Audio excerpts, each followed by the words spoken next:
Hey guys, welcome back. All right, so we're diving into the social category of the 6 core needs.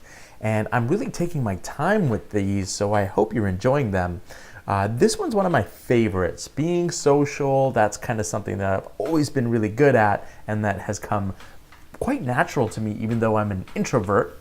And I energize myself by taking alone time, gathering my thoughts, doing my own thing. But with this habit, quitting porn, quitting masturbation, it's really important to not neglect that social aspect. And many men that kind of come into this and are working on this goal, I find that they're really intelligent, and sometimes with really intelligent individuals, there is this need to isolate, which is the opposite of what we want to do. We don't want to be that lone wolf that kind of takes on everything by themselves. We want to enhance our social life and gain a lot from it. So let's jump into the training today, and I hope you enjoy. Okay, so today we're going to talk about one of my favorite categories, the social category. We're going to talk about habits and routines to improve your score in one of these fundamental elements of the 6 core needs. All right. So here's the thing, being social, human beings are not created to live alone, but rather to belong to communities. And these can be any type of community. I quickly want to say isolation equals depression. All right. If you're isolating yourself, you're struggling with relationships, you're pushing people away, you're going to struggle mentally, emotionally, and it's going to be incredibly difficult to stick to this goal of quitting porn, quitting masturbation. So improving your social score is incredibly important. And I'm going to dive into what you can do to improve your score.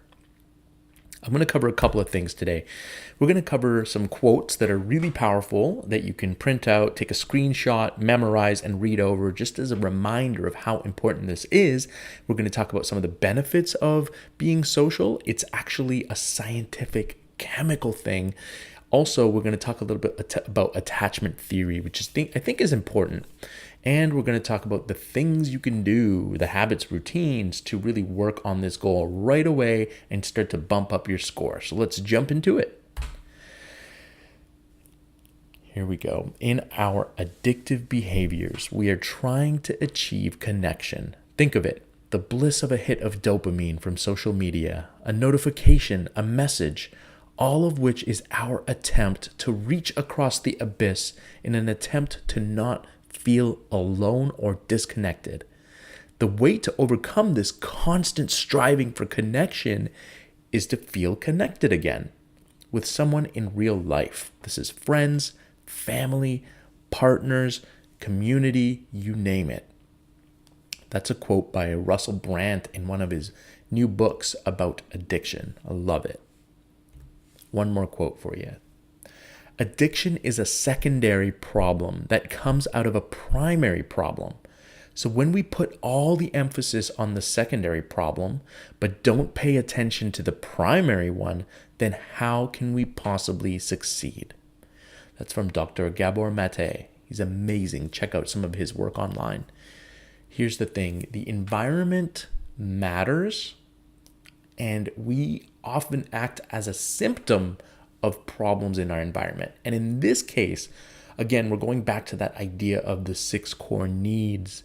And in this specific situation, the social platform, the entire piece of the puzzle that belongs to being social and getting the benefits from being social, that's what we're talking about today. We're addressing that main problem where if you're not social and you're scoring really low in this category, things fall apart and then secondary problems arise.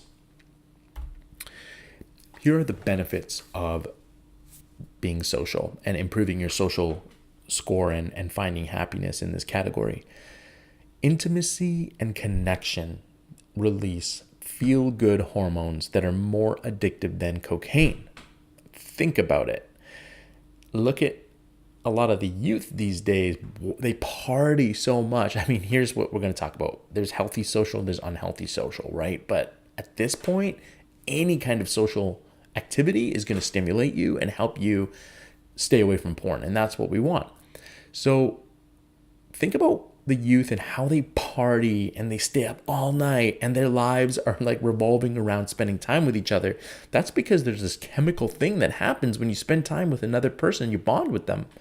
It's more addictive than cocaine. And when you neglect that, you're missing this opportunity, this dimension where you can stimulate your brain and get some really good feelings, which you would normally, if you didn't get, then you're going to turn to things like porn, masturbation. So imagine hitting your brain from all these different angles, the 6 core needs. You're going to get so much stimulation that you don't depend on that hit from porn as much anymore. It becomes easier to quit. So obviously serotonin and oxytocin are released. This is the love hormone. And when you have a face-to-face with somebody, you're going to get some of that. Super important. This hormone reduces stress. It is so important because if you think about stress, we're always trying to escape stress and we're trying to find relief in unhealthy ways a lot of times, which could be junk food eating, consuming alcohol, even porn, masturbation. These are ways to escape stress. Now, what if you could naturally fight against stress and clear stress hormones? Well, that's what serotonin and oxytocin will do. And that's why it's so important to work on this social element. Overall, if you work on your social element, you're going to just experience basically improved quality of life.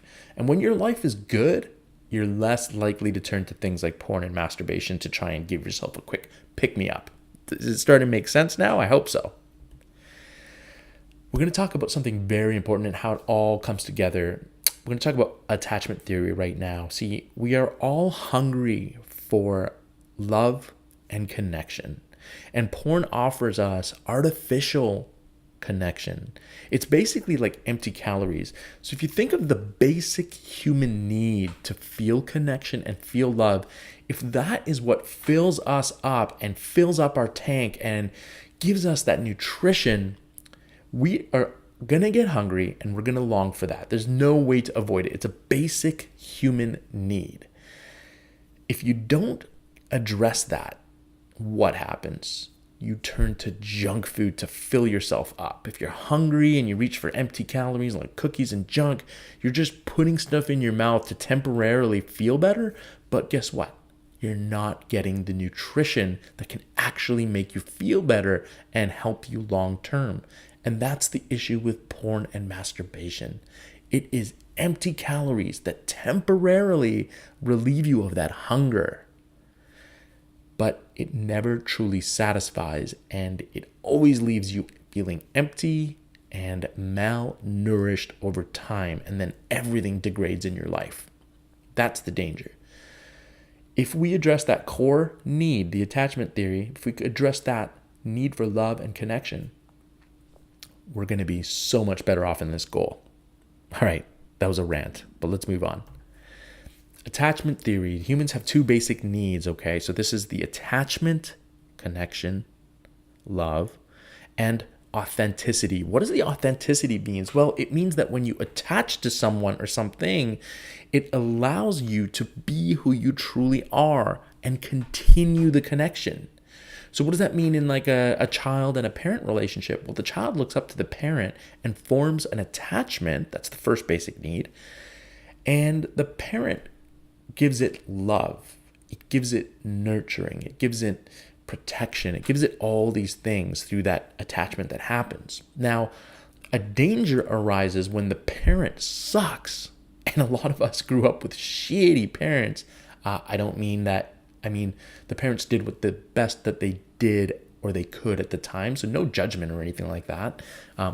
We're adults now, so we can work on these things on our own, but at a very young age, you attach to your parent, and if the parent scolds you or is harsh towards you or limits you in any way, like does not allow you to express anger, maybe they were critical, judgmental, scolding, physically abusive, those kind of things prevent you from being able to be your authentic self. What does it mean to be your authentic self? It means you can be who you are and not have to change who you are in order to feel connection and love. And that's what's missing, I find, in so many men, so many guys that I've coached and worked with.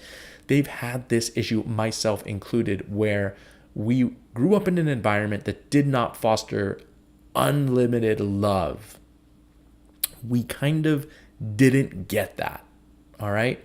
And this is a very complicated thing, and we can go into a lot more depth with this, but at the end of the day, even the tiniest thing as a child, from the child's view, let's say, we didn't get our way or something and the parents scolded us and didn't properly make us feel loved, that from that child's perspective, that would have created some issues here, which come out later on in life, where we're now isolating or we're not fully engaging in life, right? So there's so much, and you could call that maybe childhood trauma or past traumas that we all have. No one escapes them, but it's how we process them and deal with them that matters. Okay, let's go. When attachment theory does not have a chance to take place properly, where you can make a strong attachment to a authority and have the opportunity to be authentic, your authentic true self, without judgment or criticisms, then, if something's missing there or it's unsafe, we suffer. We suffer with self-esteem. We suffer with confidence issues. We suffer with trust issues. We suffer with intimacy issues where we just don't feel safe. We can't bond with other people. Then our whole social category just drops right down. And it becomes incredibly difficult, but that's okay. We're going to work on it. Here's what we're going to do. We're going to take charge. We're going to heal. And we're going to foster our social life, because this is key to beating this habit, to quitting porn, and to move on with your life and live your best life. Okay, people go to school for years to learn more about this. So this is just kind of like me summarizing in a nutshell what I know and what's true to me. You can study this more on your own, but let's move on for now. It's important to know, right? Here's the question. Are you satisfied with your social life?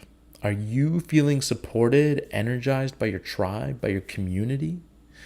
This is an important question to ask, because if there's a problem here, we want to address it and work on it. So here's a picture of me in Thailand with a couple of friends, my best friend there on the right, and a cool guy we met in Thailand on the left there, and a couple of girls. And we just had a great time traveling around Thailand and just experiencing life. We've done so much together. These are some of my best friends. So here are things to do. Invest in friendships.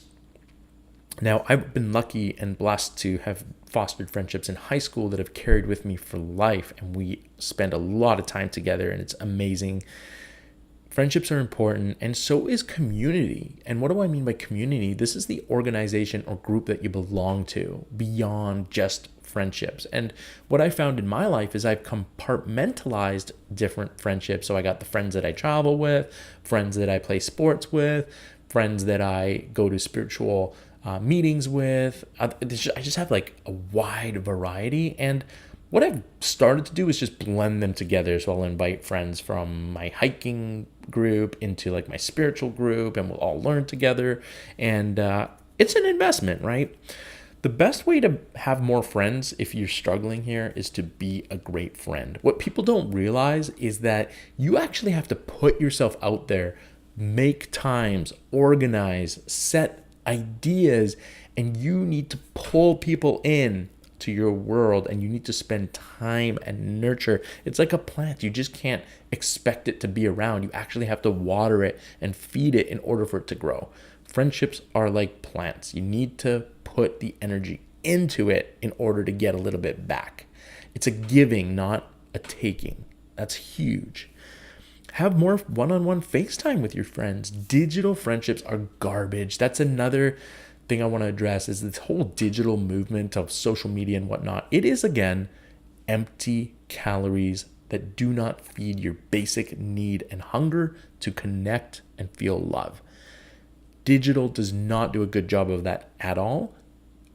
FaceTime does. So whatever you do from this training, if you could spend more one-on-one time with a person in the flesh, that is going to be enough.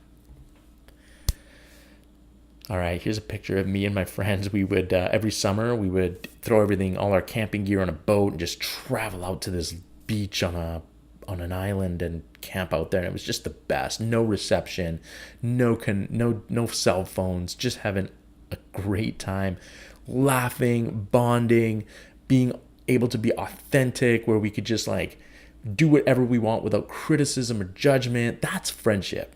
That fills you up. It allows you to satisfy that attachment theory of connection and being able to be authentic without judgment. Super important. That's how you feel good. That's how you bump up your numbers. Here's what you want to do. Talk little social things you can start to work on. Start now by talking to everyone. And a great example of this is when you're in line at the grocery store. Say hi to people. Ask the teller how their day was, instead of treating them like a robot and just kind of like looking at your phone, which is what I do so many times. But I have to remind myself that I am a social creature and I need to develop my social muscles. And to be more social, you can just practice on anyone and everyone, whether you're waiting on the bus or sitting on the bus, whether you're in line at a grocery store, just start talking to the clerk and exercise the muscle of being social everywhere. So talk to everyone, just exercise being social. Another thing you can do is host weekly socials, and I mean dinners. Or you could host hiking trips. You can get together and host a games night with your friends.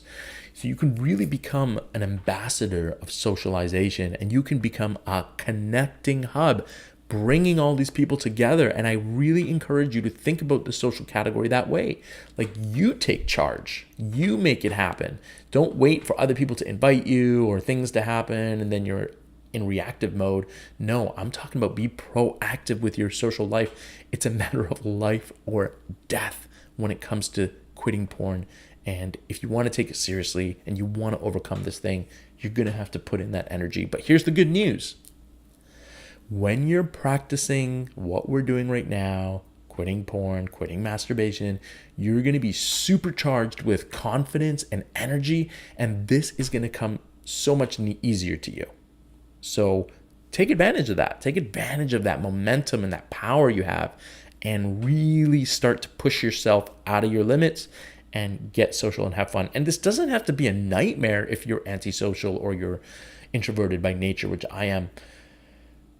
By hosting dinners and inviting the people you care about or you want to care about, you're basically fulfilling your need. You're satisfying a hunger, and you're going to feel good after. Who doesn't want to play games with friends, you know? Again, I'm talking about face-to-face, though. I'm not talking about getting on Call of Duty live and playing that, which I've done before with my friend when he moved to another province. We did do the Call of Duty nights at night, and it was awesome. And I did feel that connection there. But if you could do it in person, way better. Bring people into your world and your passions and your interest and more. Socializing does not have to be a chore. It can be fun, and that's what it should be. So bring people into your world. What do you like to do? What are your passions? And invite people into that. That is a great way to get started. Here's a couple more things. This is me and my friends. It was a year, like 5 years ago, where we all bought motorcycles, and we started we were like a motorcycle gang. We would just drive everywhere to the gym together. We were inseparable. And then this is a picture we took on this like 10-hour road trip to another province. It was one of the best memories of my life, and I'll never forget it. And I can't stress the importance of having a group of friends that you invest in, you participate in passions together and projects together. And it doesn't always have to be fun. You can do this with any organization, group, or community. And what I quickly want to throw out to you there is, if you're not part of a spiritual community, join one. Do some research. Buddhism, Christianity, I'm a Baha'i. There's so many different amazing spiritual communities that you can be a part of, and we'll talk more about the spiritual core need later. But if you're going to be investing in socializing and friendships, you might as well do it where it fills another core need as well, like physical exercise or spiritual or intellectual. If you can combine core needs, you're just going to get more done in less time. Networking is super important too. So whether it's from a business standpoint, lately I've moved away from my personal friendships. Gosh, I miss those guys. But now that I have a family, I'm working on more the family side of things, and I'm working more on my business life, where I'm networking and I'm making friendships with other business owners and expanding friendships in that horizon. Now, I want to quickly mention, in the early stages of socializing though, You can also use a lot of apps to connect. So there's a bunch of apps out there. There's a bunch of websites where people post what they're doing and then you can join into it. And I've been to a couple of those and it's been absolutely phenomenal. And I've made, out of the 50 people that I met, one of those people became a lifelong friend and they continue to journey with me. And networking apps are great for that. So if you're single, obviously you're going to use dating apps, right? And that's a great way to meet people without expectations, which I think is really important as you're working on this goal, to not focus on sexual activity, but to focus on just friendships, right? If you can do that, that's awesome. Also, you can use these networking apps to find out events going on in your city, in your area, around passions, photography, hiking, you name it. There's something going on around you, and you just need to take that leap of showing up there when the event is happening. And by doing that, you're really going to find a lot of satisfaction and joy in your life, and you're going to not have an urge to use porn and masturbation. I also recommend taking classes or lessons. Anything you want to get better off in your life, do it. I've taken cooking lessons, I've taken dance classes, and I made friends at these places. And it helps so much. And with this goal, you have all this energy, just do it. Carve out time and nurture your friendships, your social category. All right, here's me and my friends every summer. We'd spend time just lounging by the river, and this is us acting a fool in the water, happy as all hell. All right, just to summarize, so I shared a couple of quotes with you to inspire you. I talked about the benefits of social category and why this should not be neglected. I talked about attachment theory and how it's a fundamental drive of human beings to socialize and connect with others. And I talked about the things to do. So I hope that was helpful. I hope that inspired you to work on this category and make it a priority. So I quickly want to touch back on, I'm working on a list of 150 things to do instead of porn and masturbation. These are replacement habits that will help you. Click on the link below to get on the email list and get access to those 150 things when it's ready. Last thing I'm going to say is congratulations for making it this far on the 30-day challenge. I hope this information stays with you for life and you realize that this is a lifestyle and you can definitely beat this habit by nurturing yourself and stimulating yourself from all these different directions, the 6 core needs, right? So I hope you enjoy this. Comment below if you have any questions. And I'm going to leave you with one quick action is to do one social thing, schedule it in your calendar, and take one action towards improving your social score. And that's it. Thanks for watching. We'll see you next time.